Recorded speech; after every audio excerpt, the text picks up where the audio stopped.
cái đó nên nắng đuông nắng rai xì càng hò nắng trôi nè tình nè u nè lút cay cái nắng tha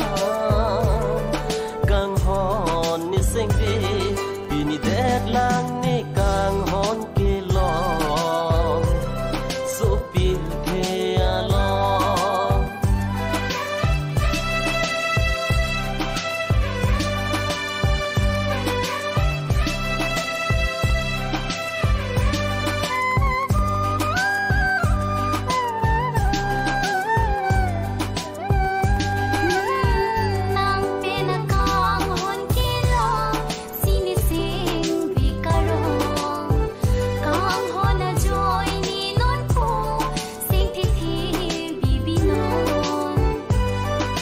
cái đó nên nắng đuông nắng rai xì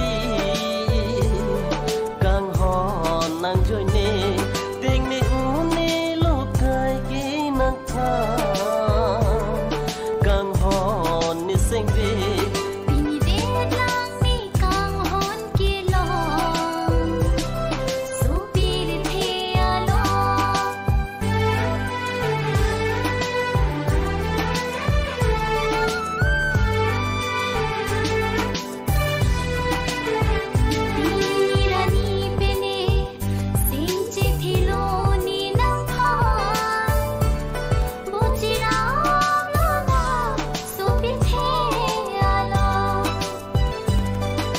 cái đó nên nắng đuông nắng rai xì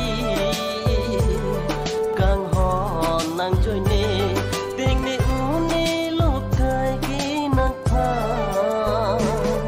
càng hò nè xanh về vì đẹp lang nè càng hòn kia lo số pi để thề lo vì đẹp lang nè càng hòn kia lo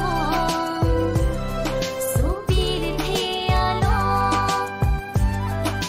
cái đó nên nắng đuông nắng rai xì